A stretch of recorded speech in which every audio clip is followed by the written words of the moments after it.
Students, आपका स्वागत है एनटीआर लर्निंग क्लासेस में। आज हम पढ़ेंगे effect of change of pressure. Pressure का क्या इफेक्ट पड़ता है मैटर की स्टेट पर। हमने लास्ट वीडियो में पढ़ा था कि टेम्परेचर का क्या इफेक्ट पड़ता है मैटर की स्टेट पर। अब तक हमने इस चैप्टर के 4 पार्ट्स बना दिए हैं। अब ये 5 पार्ट्स है। इस पार्ट्स में हम इस चैप्टर को टोटली कम्प्लीटली कवर कर लेंगे। चलिए स्टूडेंट, हम पढ़ते हैं अब इसका। देखिए, A physical state of matter can also be changed by changing a pressure। अगर हम किसी भी स्टेट का फिजिकल स्टेट स्टूडेंट आपको पता है कौन कौन सी होती हैं, सॉलिड, लिक्विड एंड गैस। इन तीनों में से किसी एक स्टेट को लेकर हम उसका प्रेशर चेंज करते हैं तो उस पर भी इफेक्ट पड़ता है, वो भी चेंज हो जाता है। तो देखिए, हम पहले पढ़ते हैं गैसियस स्टेट लेते हैं। फिजिकल स्टेट का एक है गैसियस स्टेट। तो आपको पता है फिजिकल स्टेट, जो मैटर की फिजिकल स्टेट है वो सॉलिड, लिक्विड, गैस है। उसका एक है गैसियस स्टेट। अब गैसियस स्टेट में क्या होता है, हम अप्लाई करते हैं हाई प्रेशर अप्लाई करते हैं तो वो किस में चेंज हो जाता है, लिक्विड स्टेट में। आइए देखिए, इसका एक एग्जांपल लेते हैं और एक एक्सपेरिमेंट करते हैं कि वो कैसे चेंज होता है। देखिए, फर्स्टली हम एक कंटेनर लेंगे जिसमें कि गैस फिल होगी। ऊपर से एक जैसे इसे बोलते हैं पिस्टन, ऊपर से एक पिस्टन रखेंगे उसके ऊपर और उसके कंप्रेस करेंगे एंड कूल करेंगे। कंप्रेस करेंगे तो कंप्रेस करने के बाद क्या होता है, जो गैस के पार्टिकल्स, आपको पता है गैस के पार्टिकल्स काफ़ी दूर दूर होते हैं, क्योंकि मैंने फर्स्ट वीडियो में आपको एक्सप्लेन किया था कि सॉलिड के पार्टिकल्स कितने पास होते हैं और क्या होता है, कितनी डिस्टेंस होती है उनके बीच में, लिक्विड के पार्टिकल की कितनी डिस्टेंस होती है और गैस के पार्टिकल के बीच में कितनी डिस्टेंस होती है। तो ये आपको पहले से पता है कि गैस के पार्टिकल्स में कितनी डिस्टेंस होती है, काफ़ी दूर होते हैं स्टूडेंट वो। अब देखिए, इस पर जब हम कंप्रेस करेंगे तो जो इसके पार्टिकल्स हैं वो कम क्लोज हो जाएंगे।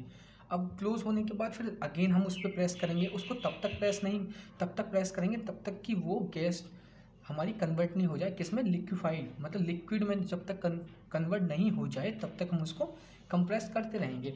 अब इसमें फर्स्ट स्टेप में क्या हुआ था कि तो उसने पिस्टन को पुश किया नीचे की तरफ। जब पिस्टन को नीचे की तरफ पुश करेंगे तो इसके जो पार्टिकल्स हैं वो क्लोजली हो जाएंगे, तो कुछ इस तरीके से दिखेंगे। अब सेकंड स्टेप में क्या करते हैं स्टूडेंट, फिर अगेन इसको प्रेस करते हैं। प्रेस करने के बाद क्या होता है कि जब इसको प्रेस करते हैं तो इसके पार्टिकल्स और क्लोज आ जाते हैं। क्लोज आने के बाद क्या होता है कि देखिए इस तरीके से दिखेंगे आपको, और ये लिक्विड में चेंज हो जाते हैं। तो इसीलिए ये gases state on applying high pressure, जब इसको हाई प्रेशर अप्लाई करेंगे इस पिस्टन पर तो क्या होगा कि वो लिक्विड स्टेट में चेंज हो जाएगी। ये इसका एक्सपेरिमेंट है और ये इसका एग्जाम्पल भी बोल सकते हैं। चलिए आगे पढ़ते हैं कि आगे क्या है। देखिए, ये कुछ प्रोसेस हैं जो आपको याद रखनी है, बहुत ही इंपॉर्टेंट प्रोसेस हैं, और ये एक डायग्राम से मैं आपको बता दूंगा। बहुत सिंपल सा डायग्राम है, इसको याद रखेंगे तो आप आसानी से लिख भी सकते हैं।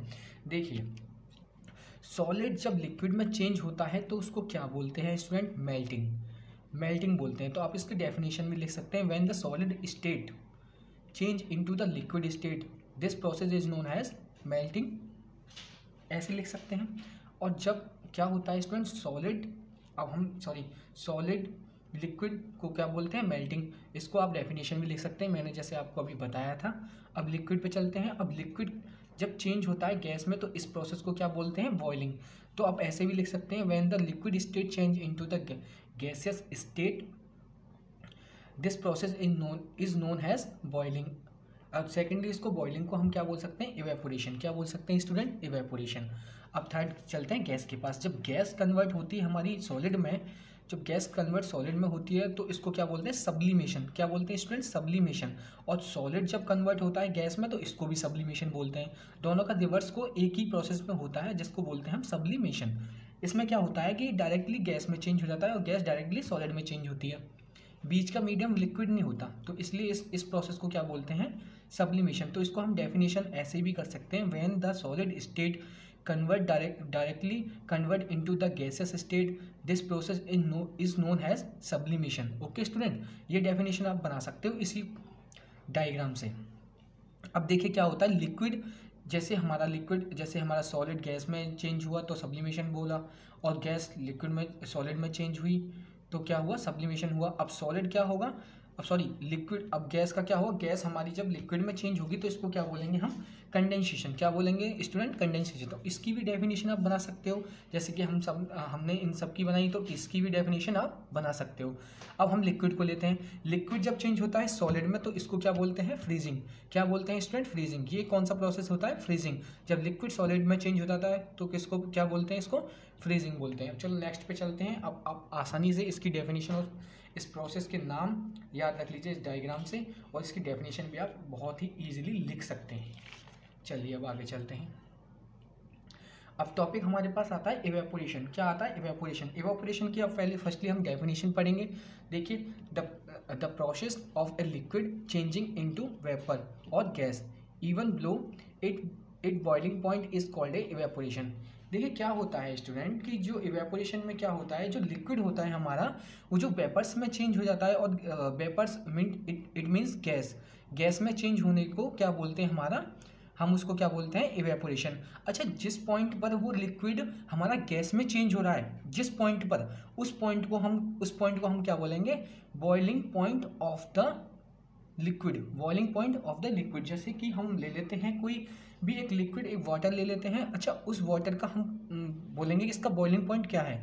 अच्छा, जब वो लिक्विड हमारा गैस में कन्वर्ट हो जाता है, लिक्विड स्टेट से गैस स्टेट में कन्वर्ट हो जाएगा। स्टूडेंट ध्यान से सुनिए, लिक्विड स्टेट से गैस स्टेट में कन्वर्ट होने पर, जिस पॉइंट पर वो कन्वर्ट होगा, अपनी स्टेट को चेंज करेगा, उस पॉइंट को क्या बोलते हैं हम, बॉइलिंग पॉइंट। इसलिए ये पॉइंट यहाँ पे बोला है इसने, the process of a liquid changing into vapour और गैस, एक ही बात है student, even blow it boiling point is called a evaporation. Okay student, अब आपको समझ में आया कैसे। देखिए क्या होता है, देखिए स्टूडेंट यहाँ तक हो गया इवेपोरेशन। अब एग्जांपल देखते हैं, एग्जांपल लेते हैं हम कॉमन सॉल्ट का। देखिए हमारी इंडिया में एक कॉमन सॉल्ट की खेती होती है। वो खेती कैसे होती है हम आपको बताते हैं। जो सी वाटर होता है ना स्टूडेंट, वो सी वाटर को एक बड़े से डैम टाइप में मतलब इकट्ठा कर लेते हैं। वाटर को इकट्ठा करने के बाद क्या होता है, वो वाटर हमारा सनलाइट की हीट से वो वाटर को इवेपोरेट कर देते हैं। मतलब इवेपोरेशन हो जाता है उस वाटर का। तो नीचे हमारा क्या बचता है हमारा नीचे बचता है हमारा एक कॉमन सॉल्ट, मतलब कि सॉल्ट की फॉर्म में सॉल्ट बचता है हमारा। तो देखिए स्टूडेंट, ये ऐसा होता है कि इस प्रोसेस को क्या बोलते हैं, इस मतलब जो इस खेती में जो ये सब होता है, इस प्रोसेस को हम इवेपोरेशन बोल सकते हैं। ये हमारा एग्जांपल है। इस एग्जांपल में देखिए आपको समझ में आया ना। अब हम आगे चलते हैं। आगे क्या होता है, जो फैक्टर अफेक्टिंग है हमारे इवेपोरेशन के, वो हम पढ़ते हैं अब कि इवेपोरेशन के फैक्टर क्या फैक्टर्स हैं जो अफेक्ट करते हैं इवेपोरेशन को। देखिए टेम्परेचर क्या होता है, जब टेम्परेचर हम बढ़ाते हैं लिक्विड का, जैसे कि हमने लिक्विड का टेम्परेचर बढ़ा दिया तो इवेपोरेशन भी जल्दी से होगा। मतलब जैसे करते हैं ना कि हम किसी वाटर को हीट करते हैं। हीट का मतलब क्या होगा कि टेम्परेचर बढ़ेगा तभी स्टूडेंट हीट होगा ना।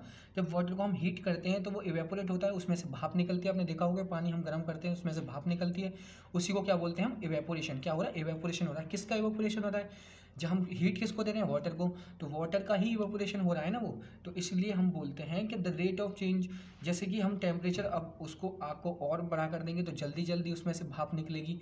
तो इसी में ये पॉइंट यही बोल रहा है कि टेम्परेचर को हम इंक्रीज़ करते हैं। हीट इंक्रीज मतलब टेम्परेचर इंक्रीज, जब हीट को इंक्रीज़ करेंगे तो इवेपोरेशन जल्दी होगा, भाप जल्दी जल्दी निकलेगी जो हम वाटर गर्म कर रहे हैं।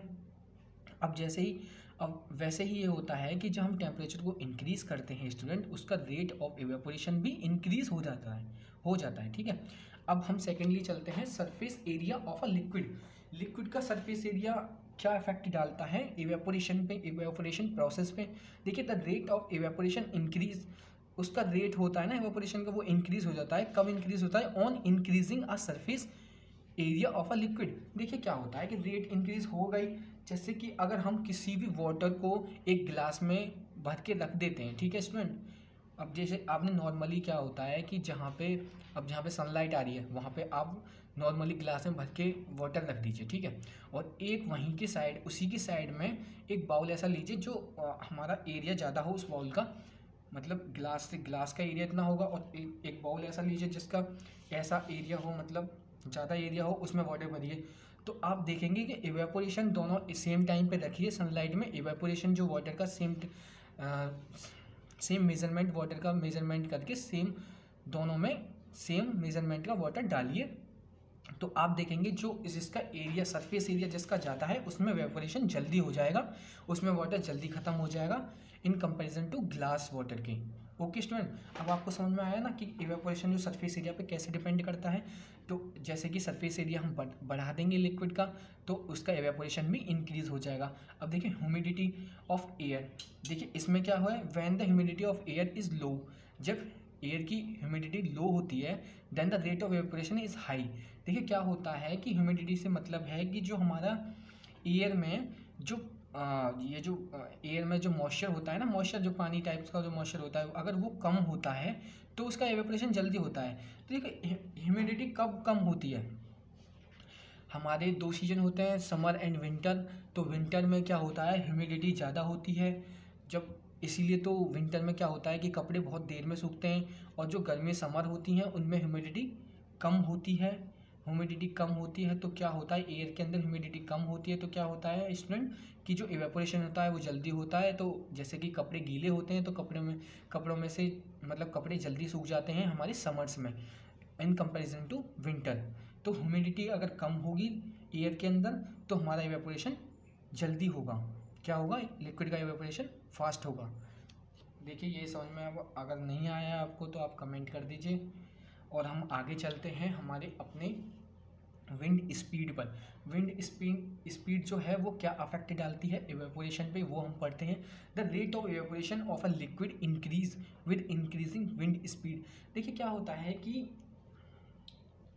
अगर विंड की स्पीड अगर ज़्यादा है इंक्रीज़ होती है तो हमारा इवेपोरेशन भी जल्दी हो जाता है। इसका एग्जांपल हम आपको देते हैं, जैसे कि अगर आप गीले कपड़ों को ऐसे नॉर्मली रख देंगे तो आपको उनको सूखने में टाइम लगेगा, मतलब उनका जो इवेपोरेशन जो वाटर है उनके अंदर प्रेजेंट है उसका इवेपोरेट होने में उसे टाइम लगेगा। इन कंपैरिजन टू अगर आप उसी क्लॉथ्स को किसी पंखे के आगे किसी कूलर के आगे डाल देते हैं जिससे कि आपकी जो स्पीड है मतलब विंड स्पीड है जो जिससे कि बड़े हो in comparison to normal state, तो आप देखेंगे कि वो कपड़ा जल्दी सूख जाएगा। अगर आप नॉर्मली ऐसे डाल देते हैं तो नहीं सूखेगा, अगर वो उसी कपड़े को हम किसी पंखे या कूलर के आगे डाल देते हैं ना वो जल्दी सूख जाता है। यही इसका एग्जांपल है स्टूडेंट। अब देखिए ये हमारा चैप्टर ख़त्म हो गया है, हमारा chapter matter in our surrounding, इसके 5 पार्ट्स हो चुके हैं।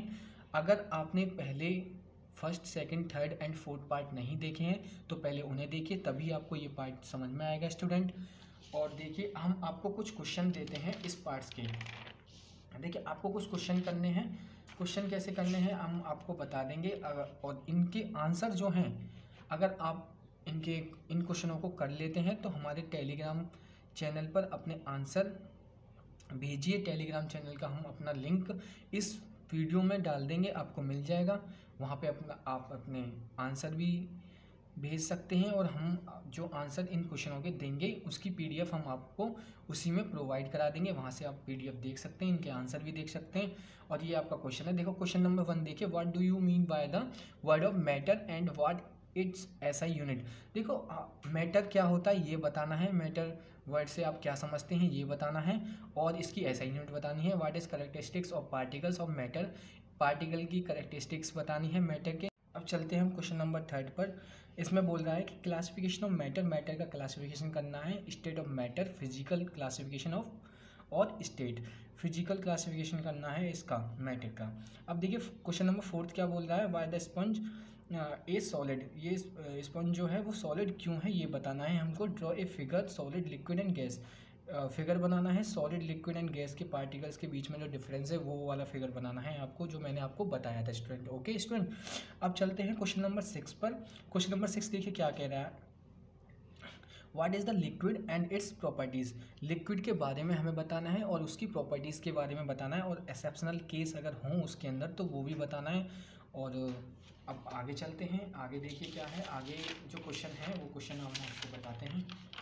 देखिए आगे क्वेश्चन देखते हैं, what effect temperature on a solid state, जो टेम्परेचर का इफेक्ट होता है वो सॉलिड स्टेट पर क्या होता है। ऑन इंक्रीजिंग टेम्परेचर, हम टेम्परेचर को जब इंक्रीज करते हैं तो सॉलिड स्टेट पर क्या इफेक्ट पड़ता है टेम्परेचर का, ये आपको बताना है विद एग्जाम्पल, ठीक है।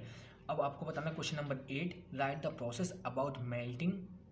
देखो इस प्रोसेस के बारे में लिखना है, मतलब इसकी डेफिनेशन लिखनी है, मेल्टिंग की, इवेपोरेशन, कंडेंसेशन, फ्रीजिंग। ठीक है। क्वेश्चन नंबर 9 में क्या है, what effect of gases state when the high pressure applied. जब हम प्रेशर को हाई अप्लाइड करते हैं गैसेस स्टेट पर तो उसका क्या असर पड़ता है और किस स्टेट में वो चेंज हो जाता है, ये आपको बताना है। ठीक है। Define sublimation process. सब्लिमेशन की डेफिनेशन आपको डिफाइन करनी है, मतलब सब्लिमेशन को आपको डिफाइन करना है। ओके स्टूडेंट, चलिए आज हमारा ये matter in our surrounding class 9 science का चैप्टर ख़त्म हुआ। और आपको इसके नोट्स, हैंड रिटन नोट्स हमारे टेलीग्राम चैनल पे मिल जाएंगे। मैंने सारी पीडीएफ आपको डाल दी हैं, बस इसी पार्ट्स की पीडीएफ रह गई है, वो भी मैं आज शाम को डाल दूंगा। स्टूडेंट देखिए अच्छे से पढ़ाई करिए, आपकी पढ़ाई बहुत ही इंपॉर्टेंट है, क्योंकि क्लास 9 का बेस हमारे 10th में आता है। 10th और 9th जो है हमारी दोनों क्या होती हैं, कोरिलेट होती हैं एक दूसरे से। बस इतना ही कहना था मुझे। जय हिंद स्टूडेंट, बाय बाय।